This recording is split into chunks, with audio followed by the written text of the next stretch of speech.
여의도 카페에서 무슨 말이 문남중 대신증권 수석연구위원 모시겠습니다. 어서 오세요. 네, 안녕하십니까. 네, 문남중 위원님입니다. 네, 대통령님이랑은 뭐 이렇게 연관이 있는 건 아니고 그렇죠? 연관이 있었으면 좋겠네요. 저희도 그랬으면 좋겠는데. 네. 알겠습니다. 조금 더 잘해드렸을 텐데 커피 사이즈를 벤티로 늘린다거나 이랬을 텐데. 알겠습니다. 요거는 리포트 관련해가지고 쓰신 거를 네, 제가 못 봤어요. 어제 바빠가지고. 음. 그래서 오늘 좀 여쭤봐도 되는지. 네. 네. 죄송하네요. 좀 앞에 계신데 제가 리포트를 못 봐가지고. 일단은 궁금하신 거. 뭐 대표님. 못 보셨으니까 음. 오히려 또 생생하게 들으시면 되지 그럼요. 않겠습니까? 근데 제가 리포트 제목이 굉장히 희망적입니다. 리포트에 이제 그 수석 연구원님께서 적어주시기를 진격의 시간이다. 진격의 네, 시간. 미국 증시에 해가 비친다. 오. 아주 그 우리 서학개미 분들께서 아주 희망적인 그런 얘기를 이제 적어두셨는데 그 이유를 한번 좀 들어볼 수가 있을까요? 네. 사실 올해 증시를 보면 우크라이나 사태로 인해서 증시의 변동성이 좀 커진 부분들은 있는데 사실 지정학적 리스크는 돌발 변수라서 예측하기는 어렵습니다. 그래서 사실 그걸 가지고 앞으로 증시의 어떤 전망을 하기에는 좀 어려운 부분들이 있어요. 그래서 이걸 배제를 해놓으면 올해 전반적으로 보면 사실 연준의 통화 긴축이 가장 큰 화두이기도 하고 사실 과거의 행적들을 놓고 본다고 하면 연준이 처음으로 기준금리를 올렸을 때 사실 네. 미국 증시가 하락을 했어요. 네네. 근데 올해 같은 경우에는 좀 달랐죠. 왜냐하면 파월 연준 의장이 미리 베이비 스텝을 언지를 해줬기 때문에 사실 시장은 오히려 하반 경직성 상당히 높은 상태로 좀 마감한 부분들이 있어서 좀 과거와 행적이 좀 달라진 부분들이 있는데 그래서 이제 저는 이제 불확실성이 좀 해소됐다고 좀 보고 있기 때문에 정확한 일정은 3월 FMC가 끝난 이후부터는 좀 주식을 좀 가감하게 좀 담아야 되는 시점으로 보고 뭐 리포트 타이틀을 이제 진격의 시간이라고 좀 쓰긴 했었는데 네. 그런 의미가 반영되어 있는 거죠. 네. 저는 개인적으로 요 제목에 네. 살짝 반기를 들어본다면 음. 불확실성이 거치는 거는 구름이 거치는 거고 네. 해가 비치려면 다른 강력한 또 상승 모멘텀이 있어야 되지 않나. 되게 날카로우신데요. 네. 그래서 이게 불확실성이 뭐 지정학적 리스크 같은 게 이제 불확실성이 조금 지나가고 FOMC도 어쨌든 금리 인상을 첫 스텝을 밟기는 했고 이렇다고 해서 구름이 거쳤다고 해서 해가 바로 나을까라는 생각은 좀 들거든요. 그거는 이제 아주 강세장을 염두에 두시고 보실 때는 사실 이제 어떤 모멘텀이 될 만한 요인들을 염두에 두시는 게 맞아요. 근데 이제 그런 시기는 아마 2분기가 대구로 좀 보고 있는 거고 지금은 이제 구름이 거치고 좀 해가 비칠 수 있는 여건이 만들어져야 되잖아요. 그런 상태로 놓고 온다고 하면 저는 이제 세 가지를 놓고 좀 미국 증시를 포함한 글로벌 증시가 지금 현 시점에서 상당히 이제 좋아질 수 있기 때문에 좀 가감하게 담아야 된다는 얘기 드리고 있죠. 네. 일단 첫 번째는 3월 FMC 이후에 이제 향후 통화 정책에 대한 수순의 불확실성이 많이 해소된다는 거예요. 연준이 올해 점도표를 통해서 중간값 금리 인상의 중간값을 1.9% 제시를 했고 내년과 내후년을 2.8% 정도 제시를 했죠. 2.9%라는 거는 올해 남아 있는 FMC 정례 회의를 통해서 매번 베이비 스텝을 하겠다는 얘기. 근데 재밌는 거는 좀 모자라요. 네. 금리 그러니까 한 번 정도는 빅 스텝 정도를 시장에 알려준 거죠. 파월 연준 의장이. 그래서 네. 저는 5월, 6월달 사실은 이 빅 스텝 두 번을 연속적으로 할 수 있다고 좀 보고는 있는데 네. 0.5를 두 번. 네. 네. 근데 올해 같은 경우에는 연준이 가감하게 금리를 올린다고 해서 그게 시장에 절대 부정적으로 작용하는 한 해가 아니에요. 오히려 가감하게 금리를 올리는 게 증시에는 긍정적으로 작용할 수 있기 때문에 오히려 증시는 오를 겁니다. 이게 과거와의 좀 달라진 거예요. 네. 그리고 이제 QT 양적 긴축이 올해 하반기 빠르면 5월 달부터 시작된다고 얘기를 했는데 네. 보통 기준금리 인상 그리고 이제 QT는 시차를 두고 보통 시행을 하게 되는데 네네. 이번 같은 경우에는 바로 시행을 하는 거죠. 근데 그러니까요. 부정적이지 않아요. 왜냐하면 기준금리 인상에 대한 효과도 QT가 가지고 있는데 사실 시장에서 우려할 만한 요인들을 좀 경감시켜주는 부분들이 있어요. 왜냐하면 기준금리 인상은 단기금리에 영향을 주고요. QT를 시행하게 되면 장기금리에 영향을 주게 되는데 이거를 잘 조합해서 운용을 하다 보면 수익률 곡선의 평탄화 이걸 좀 완화시킬 수 있는 여지가 분명히 있어요. 우리가 보통 이제 장단기 금리 차가 축소된다고 하면 뭐 경기 침체에 대한 전조라고 생각하는 부분들도 있지만 예. 사실은 이제 수익률 이 장단기 금리차 축소로 인해서 불거질 수 있는 요인이 금융기관에 대한 어떤 위험성이 높아지는 부분들 그리고 실질적으로 이제 금융기관 입장에서는 수익이 줄어들기 때문에 네. 사실 다른 타 투자처를 찾을 수밖에 없어요. 그렇게 된다고 하면 공격적으로 좀 투자를 할 수 있게 되는데 결국 그게 잘 되면 좋은데 부정적으로 작용하게 된다고 하면 금융 시스템 전반적인 이기로 연결될 부분들이 있는데 QT를 병행하게 되면 이러한 부분들을 줄여들 수 있기 때문에 그래서 저는 이제 연준이 통화 긴축을 한다는 것 자체만으로 증시를 부정적으로 보기보다는 오히려 올해 같은 경우에는 연준이 가감하게 통화 정책을 매파적으로 된다? 하는 게 오히려 증시에 긍정적으로 작용할 수 있다고 보고 있죠. 일단 첫 번째 예. 이유로 지금 해가 비추는 첫 번째 이유로 통화 정책의 불확실성이 네. 뭐 거친다 이렇게 말씀을 해주셨는데 결국은 금리 인상하고 QT하는 게 증시에는 시장에는 도움이 된다라고 네. 말씀을 그쵸. 해주셨으면 저는 그 부분에서 하나 추가적으로 여쭤보고 싶은 건 정말 짧게만 그만큼 미국 경제와 미국의 고용 시장이 튼튼합니까? 튼튼하죠. 그래요? 네, 실업률은 당연히 코로나19 이전 수준까지 내려가 있는 상황이기 때문에 사실 실업률 가지고 경기를 논하기는 어려워요. 다만 이제 고용 지표는 견고하다고 그 얘기는 좀 드리고 싶고 3월 FMC 기자회견을 통해서 파월 연준 의장은 미국 경제 견고함을 분명히 얘기해줬어요. 예. 잠재 성장률이 1.75%. 그 아저씨 말을 믿을 수가 없어서 그래서 위원님한테 물어보고 아니에요, 잠재 성장률은 아니 일시적이라 그랬다가 잡는다고 했다가 지금은 심각하다 그러잖아요. 그리고 엊그제 3월 FOMC 할 때는 뭐 그런 얘기 안 하더니 이번에 50 되게 실망감이 크신가 봐. 되게 거짓말쟁이야 저 아저씨. 그래가지고 제가 위원님 부른 이 거예요. 얘기를 그래서. 좀 할게요. 네. 사실 작년에 상반기 때 보면 파월 연준 의장이 물가 상승은 일시적이라고 얘기를 했는데 예. 그때는 파월 연준 의장이 네. 재임이 확정되지 않았어요. 이미 재임에 대한 부분들이 확실시되지 않았던 상황이기 때문에 자리에 연연하는 분이다. 물가가 오르든 떨어지든 네. 사실 본인이 연임을 안 하는 상황이기 때문에 크게 중요하진 않아요. 아, 그러다 보니까 사실은 사실은 약간 책임감 없는 거 아니에요? 그렇게 그거는 어쩔 수 없는 거죠. 이거 전화 연결해야겠네. 파월 안 되겠네. 근데 이제 가만히 있으려고 그랬네. 그러니까 작년 하반기 들어서는 아마 10월 전후일 거예요. 그때는 네. 이제 바이든 대통령이 미리 언지를 했어요. 차기 이제 연준 의장에 대해서 연임할 수 있는 여력에 대해서 어느 정도 들은 것 같아요. 그때부터 바뀌었죠. 물가가 계속 올라갈 수 있다고. 왜냐하면 본인이 이제 올해부터 다시 재임하게 그치, 되면 책임져야 물가를 되니까. 잡아야 되기 때문에. 그래서 이제 이런 비하인드 스토리가 있는 것 같고 네. 일단 잠재 성장률은 맞고 틀리고가 아니에요. 이건 네. 수치로 나오는 거기 때문에. 음. 그래서 이제 1.75%라는 게 잠재 성장률로 보시면 되는 거고 네. 연초 대비 이제 경제 성장률은 사실 좀 하향 조정했죠. 2.8% 정도로. 네. 근데 잠재 성장률보다는 올해 경제 성장률이 높기 때문에 사실 미국 경제의 견고함에 대해서는 파월 연준 의장이 우회적으로 얘기를 한 겁니다. 그래서 제가 강조하는 건 파월 연준 의장이 보통 이제 기준금리 전후의 흐름들이 약간 달라요. 기준금리 올리기 전에는 금리의 어떤 속도, 강도, 우려가 있기 때문에 증시에는 부정적으로 작용하지만 기준금리를 올리고 나서 일정 시간이 지나고 나면 사실 경기 회복에 대한 자신감으로 받아들여지게 되면 오히려 금리가 올라가더라도 증시는 올라가거든요. 네. 그래서 이제 저는 그 부분을 파월 연준 의장이 미리 시그널을 줬다 생각을 하고 있고 시장 조성자 역할을 하고 있다고 좀 보고 있기 때문에 아마 올해는 연준의 어떤 통화 정책이 증시에 부정적으로 작용할 여지가 없다고 생각하는 게 제가 이제 첫 번째로 증시를 좋게 보는 이유라고 보시면 됩니다. 그럼 두 번째는 뭘까요?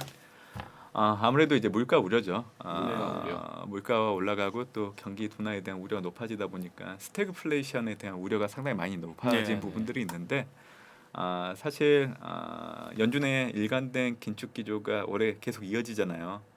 확장 정책이 아니라 네. 긴축 정책 네. 그렇게 된다고 하면 사실 물가를 통제할 수 있어요. 그렇기 때문에 올해 스태그플레이션으로 인해서 어떤 미국 증시가 벗어날 수 있다.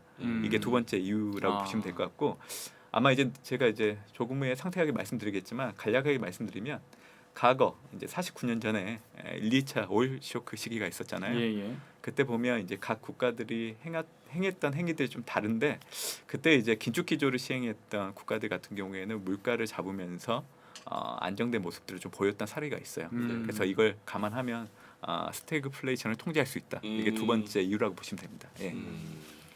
그러니까 이제 90년도 이후에 이제 금리 인상기를 말씀하신 것 같은데 4차례 정도 있었던 근데 그 방금 정리를 해주신 게 이제 그때 상황과 지금의 어떤 상황과의 어떤 공통적인 부분이 있다라고 이렇게 보시는 거고. 근데 세 번째 이유는 그게 이제 금리 인상기. 예, 이게 과거와 비교했을 그렇게까지. 때. 두 번째는 이제 스태그플레이션 우려에서 미국 증시가 알겠습니다. 벗어날 수 있다는 게 두 정리가 번째고.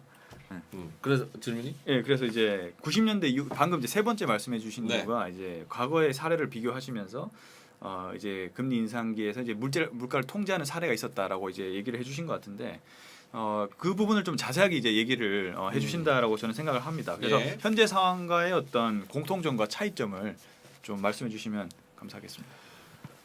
금리 인상기에도 미국 증시는 올랐다는 생각을 하고 있죠. 그래서 그 얘기도 이제 미국 증시를 좋게 봐야 된다 이유로 말씀드리고 있는데 사실 이제 94년도, 99년도 또 14년도, 2004년도, 2015년도 이렇게 네 번의 금리 인상기가 있었어요. 네. 결론적으로는 이제 그때 미국 증시는 S&P 500 지수 기준으로 평균적으로 21.9% 올랐다는 거죠. 섹터로 놓고 온다고 하면 IT, 에너지, 유틸리티, 헬스케어가 주도를 했기 때문에 그래서 이제 제가 미국 증시가 올라간다고 얘기는 드리고 있지만 지금 현 시점에서는 좀 성장주를 과감하게 담아야 된다 좀 얘기를 드리고 있고요. 네 차례의 금리 인상 시기를 놓고 본다고 하면 뭐 동일하죠. 한경은 금리를 올렸던 이유는 당연히 물가가 올라가기 때문에 금리를 올렸던 부분들이 있는데 금리 인상기 때마다 약간 투자 환경은 좀 달랐습니다. 94년도 같은 경우에는 사실 경기 확장기에 있다 보니까 정말 기본적인 어떤 금리를 올려야 되는 상황이었기 때문에 올렸죠. 그때 3%포인트 정도 올렸어요. 네. 그러다 보니까 94년도 대략 4% 정도 경제 성장률을 보였던 당시였는데 그 다음해에는 한 2.5% 전후로 성장률이 떨어지는 게 2차 네. 상승기의 모습이었고요. 2차 상승기는 이제 2004년도부터 시작이 됐었죠. 그때는 저유가 그리고 이제 컴퓨터 반도체 가격이 떨어지던 시점이었기 때문에 물가가 상당히 좋았어요. 네. 근데 그게 사라졌죠.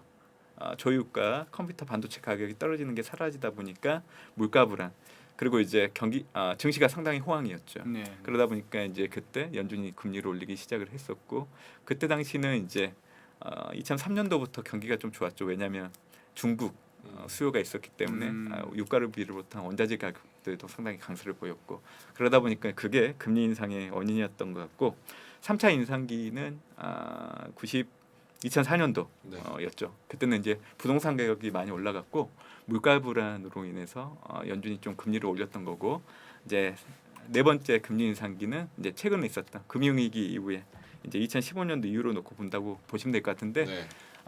미국 경제는 2.5% 전후로 이제 견고한 성장을 좀 보였기 때문에 금리를 올렸던 당시였고 근데 이제 그때는 연준이 생각하는 물가 목표치가 2%였는데 거기에 도달은 못했어요. 그럼에도 불구하고 이제 금리를 올렸던 이유는 일단 가계 지출, 투자 이런 지표들이 상당히 견고하게 나왔기 때문에 그래서 이런 네 번의 어떤 금리 인상기를 통해서 S&P 500 지수, 나스닥, 다우 지수가 어떻게 움직이는지를 한번 분석을 해봤죠.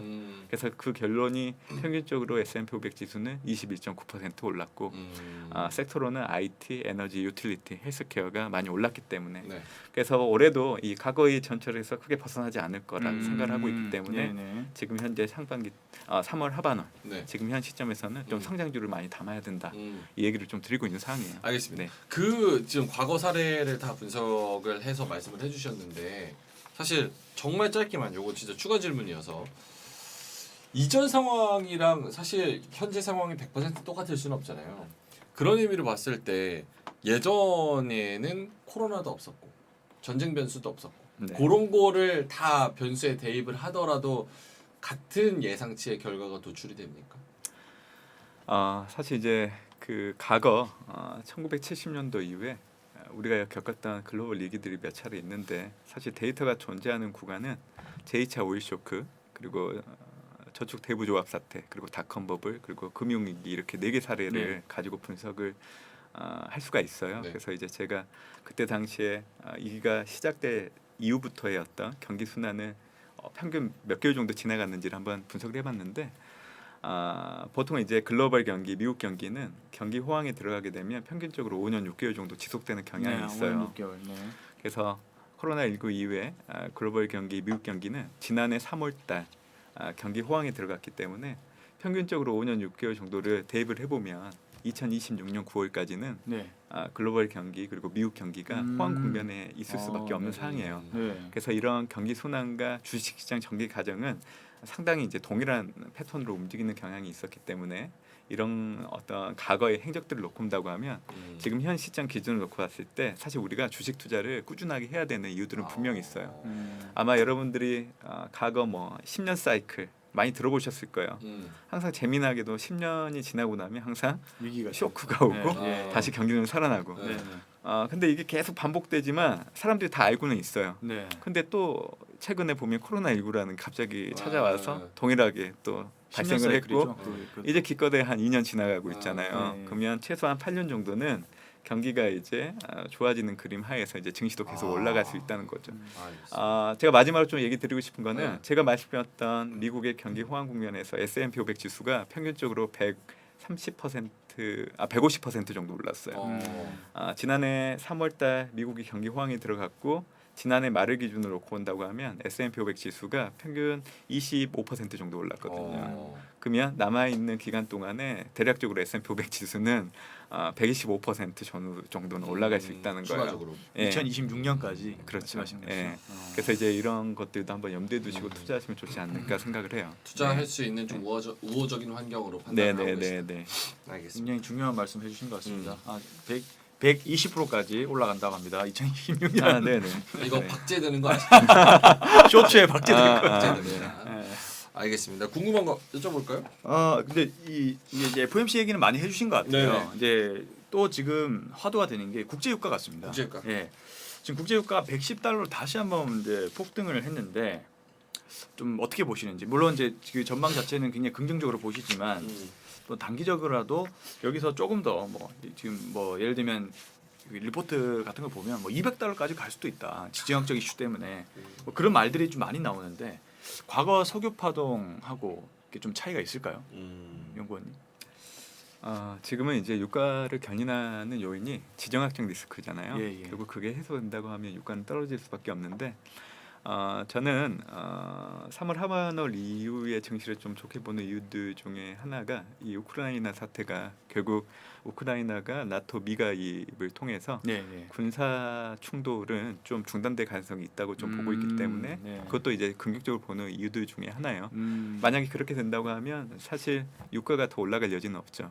그렇죠. 러시아 네. 같은 경우에도 만약 지금과 같은 강경한 어떤 사태들이 계속 이어진다고 하면 사실 뭐 원유나 천연가스 같은 원자재 수출을 중단하게 되는 경우를 이제 생각을 하겠죠. 그럴 경우에는 이제 러시아 같은 경우에는 세계 2위의 산유국 네. 팔라듐과 밀은 각각 43% 그리고 11% 수출국이에요. 그러다 보니까 에너지, 반도체, 식량 공급 부족에 따른 지금보다 물가가 더 올라갈 수 있는데 파급력이 높은 대표적인 국가 중에 하나거든요. 예. 근데 이제 이 정도 상황까지는 제가 고려는 안 해요.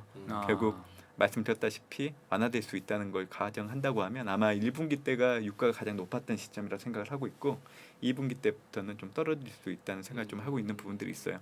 그래서 유가는 사실 100달러를 넘어가게 되면 좀 비중을 줄여야 돼요.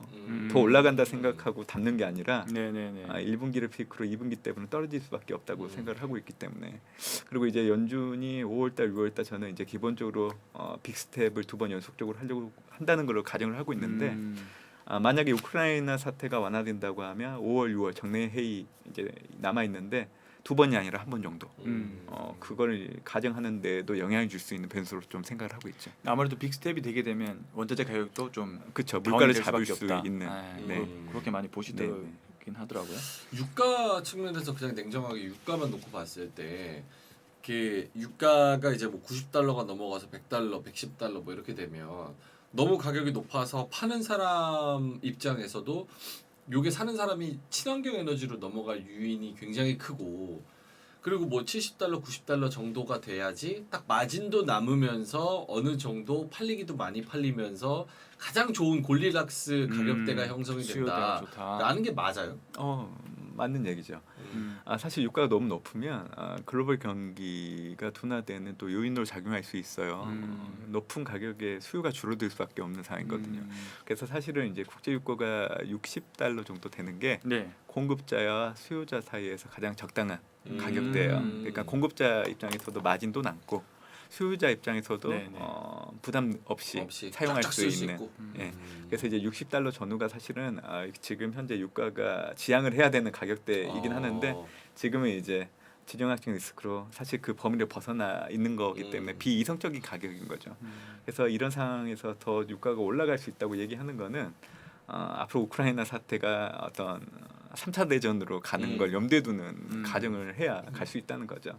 그래서 이제 이런 사실 공급과 수요 단에서 영향을 줄 수 있는 요인이 아니라고 하면 그거를 이제 어떤 가격에 적용해서 산출하는 거는 전혀 의미가 없는 가 생각을 해요. 모건 스탠리 쪽에서 또 네. 200달러 부르지 않았어요? 뭐 외국계 리포트에서 막 그런 얘기 막 나오더라고요. 여기 또 뻥쟁이만 있네. 큰일 났네. 어쨌든 그런 유가의 적정, 유가의 합리적인 선 그 부분도 근거 있게 또 설명을 해 주셨습니다. 네. 다른 거 뭐 있을까요? 에너지 관련주? 예, 요거 한번 여쭤보고 싶은 게 네. 일단은 우리 용건님께서 IT, 에너지, 유틸리티 이쪽을 이제 또 네. 좋게 보신다고 이제 들었는데 일단 유가가 지금 현재 폭등한 상황이기도 하고요. 음. 근데 월가 쪽에서는 아직도 뭐 에너지 관련된 종목들이 저평가라고 이제 합니다. 근데 제가 봤을 때는 좀 많이 오른 것 같은데 아직도 그 에너지 쪽에서도 상승폭이 좀 많이 남아 있을까요? 아마 이제 유가 가격이 올라가는 거랑 이 에너지 관련된 업체들의 실적이 올라가는 거랑은 좀 차이가 있잖아요. 네. 그리고 보통 유가가 올라가게 되면 이 기업들에게 영향 주는 것도 한두 분기 정도 시차가 있기 때문에 네네. 아마 이제 JP모건도 올해 이제 에너지를 좀 봐야 된다는 얘기를 했던 이유들 중에 하나는 올해 S&P 500 지수의 연간 EPS 증가율을 놓고 본다고 하면 전체적으로 한 8% 정도 전년 대비 증가를 하는데 에너지 같은 경우에는 거의 30% 정도 가장 높아요. 네. 섹터 중에서 아무래도 JP모건도 에너지를 이제 투자자들한테 소개시키는 그 바탕에는 네. 실적 개선이 바탕이 됐기 때문에 얘기를 한 것 같습니다. 그래서 저도 이제 올해 연간으로 보면 미국을 최우선 투자 국가로 얘기를 하면서 이 섹터로서는 에너지 산업재, 경기 소비재를 좀 네. 보셔야 된다고 좀 얘기를 해드리는데 그 이유가 이익 모멘텀 때문에 그래요. S&P 500 지수의 전체적인 이익 증가율보다는 에너지, 경기 소비재, 산업재가 높기 때문에 사실 되게 시장이 불확실하잖아요. 네. 그러면 뭔가 담보를 할 수 있는 물건이 필요한데 이제 이익이라는 담보를 가질 수 있는 게 에너지, 경기 소비재, 산업재이기 때문에 그래서 연간을 놓고 온다고 하면 그거를 이제 좀 말씀드리고 있는 건데 아마 JP모건도 좀 비슷한 흐름이지 않았나 생각을 하고 있고 그러니까 이 네. 에너지라는 게 뭐 기존에 있던 화석 연료뿐만이 아니고 신재생 에너지까지 전부 포함해서 그렇죠. 에너지 말씀하신 산업에 거예요. 들어가는 모든 기업들을 가지고 이제 그러니까 이제 실적으로 산출이 가능한 기업들. 실적으로 산출이 가능한 그렇죠. 예. 아마 JP모건이 저랑 의견이 동일해요 지금 현재. 그래요? 예, 지금은 주식을 사야 되는 시점이라고. 근데 아까 JP모건 그러니까. 200달러 간다고. 그거는 그건 아니고 거기 안에서도 뭐 사람 바이 사람이니까 그 안에서 직원이 많습니다. 푸른 하늘님께서 유가 나 있다, 기름값 파멸적 상승 나 있다, 유유유유 이렇게 말씀해 저 주셨어요. 무슨 말씀하신지 몰라요. 저 무슨 말인지 몰라요? 나 있다 몰라요? 나 있다? 무슨 말이에요, 저게? 바코드 아세요? 바코드? 이게 들어보긴 했습니다. 네, 바코드 그 유튜버잖아요, 주식 아. 유튜버. 근데 그분이 이제 네. 매매할 때 그러시군요. 이렇게 뭐 나 있다 뭐 이렇게 해가지고 하시거든요. 그거 따라하신 것 같아요. 많이 하시네요. 제가 그 바코드 또 열심히 보고 있거든요. 그렇습니까? 그분도 한번 모셔야 되는데. 모시면 그분도는. 진짜 좋죠. 네. 절대 안 나올 것 같지만 어쨌든 뭐. 네. 저는 개인적으로 위원님 네. 참고로 제가 MTS는 크레온 씁니다. 예. 네네. 여러분도 별로 크레온- 상관없다라는 아닙니다. 뜻인데. 아이고 상관 있죠. 왜 없어요? 여러분도 크레온 많이 쓰시기 바라겠습니다. 저도 네. 해외 주식 안 하는데 테슬라는 대신증권을 갖고 있습니다. 네네. 대신증권 좋아요. 네. 딱 직관적으로 돼 있어서 크레온도 좋고. 네, 뭐 사실 이제 실질적인 매매는 다른 데서 하셔도 상관없는데 네. 아마 대신증권 크레온이 이 ATS, MTS에서 산출되는 지표는 되게 다양해서 보시기엔 되게 좋을 거예요. 네. 갖고 막간을 또 예. 홍보를 상관없다고 하시면서 한번 또 열심히 하시고 아무래도 애널리스트시다 보니까 예, PB가 그렇죠. 아니시잖아요. 그렇죠, 네. 그렇죠. 자, 알겠습니다. 그럼 저는 좀 여쭤보고 싶은 거 네, 요거 네. 한번 여쭤보고 싶어요. 에너지 전반적인 섹터 관련해 가지고 또 음. 물어보셨는데 네. 저는 아까 그 미국 주식의 성장주를 담아야 된다고 네. 말씀하셨잖아요. 네. 성장주 안에서도 어떤 성장주를 유독 좀 담아야 된다고 강력하게 보시는지, 그리고 그게 우리나라로 시장으로 갖고 와도 네. 비슷하게 적용이 되는지 나 궁금했는데. 네. 좀 궁금해요. 네. 성장주. 일단 성장주를 봐야 되는 이유부터 말씀드리면 연준이 금리를 올리더라도 절대 레벨은 낮다는 거예요. 그리고 이제 절대 보통 레벨은 낮다. 네. 네. 그리고 이자율보다는 경제 성장률 그리고 음. 기업의 이익 증가율이 훨씬 더 높은 상황이라고 하면 네네네. 사실 할인율 상승의 부정적인 효과를 상쇄할 수 있고 그 밸류에이션을 정당화시킬 수 있기 때문에 사실 올해 연간으로 놓고 본다고 하면 지금 현 시점이 가장 싸게 살 수 있는 시점을 생각을 하고 있고요. 미국에서는 성장주, IT, 헬스케어 그리고 이제 전기차, 2차 전지 그리고 우주항공, 메타버스를 저는 이제 성장주 내에서 가장 좋게 보고 있는. 네네. 예. 이제 미국 증시 내에서는요. 음. 한국 증시 내에서는 일단 반도체, 자동차 그리고 2차 전지, 인터넷 이렇게 좀 저희가 말씀드리고 있어요. 사실 미국 증시와 국내 증시에 접근하는 법은 좀 달라요. 국내 증시 관련해서 조금 말씀드리면 네. 저희가 빠르면 2분기 정도부터는 좀 반등이 시작될 수 있다고 생각을 하고 있는데 그 이유는 디램 반도체 업황이 턴 어라운드 할 수 있기 때문에 좀 말씀을 드리고 있습니다. 반도체. 네. 예, 디램 반도체 가격이 이미 1분기 때 이 서버 반도체 수요가 늘어나는 부분들을 통해서 확인이 되고 있고요. 네. 2분기 때는 IT 공급망 차질이 완화되는 부분들 그리고 인텔과 뭐 AMD가 신규 서버 플랫폼을 출시하는 부분들 그리고 미국 내에서도 지금 클라우드와 관련된 프로젝트가 진행되고 있는데 디램 반도체 수요를 늘릴 수 있는 부분들이 있고요. 중국이 이제 베이징 동계 올림픽을 치른다고 시안을 통제를 했잖아요. 네. 거기에는 삼성전자, 마이크로 팹이 있는데 중단되다 보니까 재고 소진에 따른 업황이 좀 빠르게 반등하는데 긍정적인 영향을 줬어요.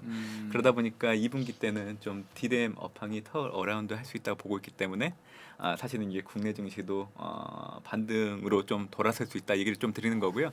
결국에는 국내 증시는 삼성전자, SK, 하이닉스 주가를 봐야 되잖아요. 네네. 근데 보통 이 디램 반도체 기업들의 주가는 재밌는 현상들이 있는데 보통 실적 컨센서스를 상회하는 실적이 나오기 시작하게 되면 네. 주가는 추세적으로 반등하기 시작을 해요. 근데 올해 1분기 때부터 시장 컨센서스보다는 실제적인 실적이 훨씬 더 높게 나오는 상황이 나타나고 있거든요. 예. 그러다 보니까 그래서 이제 2분기 때 삼성전자, SK, 하이닉스를 포함한 이런 디램 반도체 업황이 좋아지기 때문에 국내 증시가 반등할 수 있다 그렇게 좀 얘기를 드리고 있어요. 네. 알겠습니다. 해바라기님께서 채팅창에 계속 애플 사도 되냐고. 저는 미국 투자를 할 때 여러분들께 다른 어떤 어려운 종목 같은 거는 굳이 안 보셔도 된다 생각을 해요. 그래서 마가 시반, 마이크로소프트, 애플, 아마존, 그리고 구글. 테슬라 마하? 마갓. 네네네. 구글의 마지막에 T까지 해서 테슬라. 아니죠. 테슬라는 T고 네. 원래 알파벳이 알파벳. 구글의 모회사. 알파벳이죠. 알파벳. 네. 네. 그래서 마이크로소프트, 마갓. 아마존, MAGAT. 애플. 이렇게. 맞아요. T는 뭐예요? 테슬라. 테슬라. 네, 그러니까 네, 맞잖아요. 네. 네. 그러니까 이 헷갈리네. 5개 종목만 투자를 하셔도 돼요. 그래서 주가가 너무 올라갔을 때는 보시지 마시고 지금처럼 주가 많이 떨어졌을 때는 가감하게 담으셔도 돼요. 애플. 네, 애플 좋아요. 왜냐면 왜냐면 테슬라 갖고 있어서. 아니 테슬라도 되게 좋은 기업이에요. 애플을 봐야 되는 이유는 일단 메타버스 관련된 AI가 올해 하반기 때부터 출시된다는 거. 네. 그리고 2025년도 되면 애플카가 출시가 되잖아요. 그런 모멘텀을 가지고 주가는 계속 올라갈 여지가 있는 거예요. 그래서 애플 상당히 좋습니다. 사세요. 애플은 과감하게. 진짜 좀 재밌는 게 네. 사실은 스티브 잡스가 이제 고인이 되고 나서 예. 혁신이라고 생각할 거는 그렇게 많이 없는 것 같은데 이익도 잘 나고 참 로열한 그런 소비자층이 굉장히 많은 것 같아요. 그래서 뭐 사실 솔직히 기술적으로 뭔가 대단한 거 신기한 거 나오는 건 삼성이 다 내는데 뭐 애플은 아직도 뭐 브랜드 파워가 엄청난 것 같습니다. 와. 저도 아이폰을 계속 바꿔서 써보거든요. 음. 13도 써보고 12부터 계속 써봤어요. 네. 근데 별로 달라진 게 없어요. 그러니까 달라진 것도 없고 네. 일부러 소프트웨어 느리게 하고 핸드폰 바꾸라고 일부러 느리게 했잖아요. 업데이트하면 느려버리게 그 핸드폰 그 이어폰 단자도 없애버리고 맞아요. 그렇게 하니까 수익성은 더 좋아지는 거야. 그러니까 없애고 니들이 쓰지 말어 핸드폰 바꿔 그러면 막 이렇게 해버리니까 와 이건 진짜 쉽지 않은 것 같습니다. 근데도 이익은 계속 나고 네네. 시총은 계속 늘어나고 그렇죠. 애플 카 뭐 이런 거 나와도 엄청날 것 같아요. 저는 네. 인기가. 뭐 깜빡이 이런 것도 다 없애고 그냥 깜빡이가 없는데 네가 손으로 이렇게 해 이 새끼들아 이렇게 해버리는 거지. 뭐 엑셀 패드이 없는데 네가 이렇게 발로 쳐 이런 식으로. 애플이 오히려 아날로그로. 아날로그로 이렇게 가. 애플이니까 갬성으로 가는 겁니다. 그렇죠. 이런 식으로 해가지고 하면 와 애플을 이길 그 브랜드 파워라는 건 진짜 애플을 보고 세상 위대하다는 걸 다시 한번 생각하게 맞습니다. 됩니다. 그래서 애플을 지금 뭐 담아도 괜찮을 것 같다. 네, 좋습니다. 예. 근데 용건 제가 좀 궁금한 게 2차 전지가 또 많은 분들이 관심이 많거든요. 네. 근데 최근 흐름을 보면 뭐 장비주가 좀 좋은 것 같기도 하고 2차 전지 장비가. 근데 제가 봤을 때는 많은 분들이 소재에 관심이 좀 많은 것 같아요. 그렇죠. 예. 근데 항상 그 밸류에 대한 약간 논란이 있잖아요. 네네. 고밸류냐 아니면 네. 더 성장하니까 더 네, 담아도 네. 된다. 네. 어떤 관점으로 좀 보십니까? 가장 2차 전지 전방 산업이라고 하면 결국에는 전기차 시장인데 네. 전기차 시장이 앞으로 어떻게 성장할지가 가장 관건인 것 같아요. 근데 이제 2025년까지 놓고 본다고 하면 연평균 50% 정도로 계속 성장을 할 거로 좀 예상을 하고 있기 때문에 사실 그렇게 된다고 하면 지금 현재 받고 있는 2차 전지에 대한 어떤 밸류가 너무 높다? 그러진 않을 것 같아요. 시장 파이가 커지게 되면 지금 받고 있는 밸류에이션은 실적을 통해서 상쇄하면서 낮춰줄 수 있는 요인으로 작용할 수 있잖아요. 그래서 저는 지금 사실 2차 전지를 포함한 성장주에 대한 밸류를 가지고 접근하는 건 좀 어려워요. 이거는 옛날부터 밸류 가지고 사실 투자를 하냐 마냐를 놓고 온다고 하면 투자를 못 하거든요. 근데 지금까지 사실 미국 증시를 포함한 글로벌 증시를 견인했던 원동력을 보면 사실 가치주가 아니라 성장주거든요. 고 밸류에이션은 차치하고 사실 그 기업들이 가지고 있는 성장력 그리고 다른 기업들이 가지고 있는 경쟁력이 가장 중요한 것 같아요. 아마 애플 같은 경우에도 사실 삼성전자도 동일한 이제 난간에 부딪혀 있는 상황이죠. 하드웨어 가지고는 더 이상 업그레이드를 시키거나 차별화를 둘 요인이 없는 상황이에요. 그러다 보니까 삼성전자는 훨씬 더 많이 팔지만 수익은 떨어지잖아요. 그렇죠. 근데 애플은 적게 팔지만 많이 남고 마진이 아무래도 이제 눈에 보이지 않는 이런 무형 자산에 대한 프리미엄들이 애플 그리고 스타벅스 같은 기업들, 나이키 이제 그게 이제 주가가 올라가는 이제 원동력으로 되지 않을까 생각을 해요.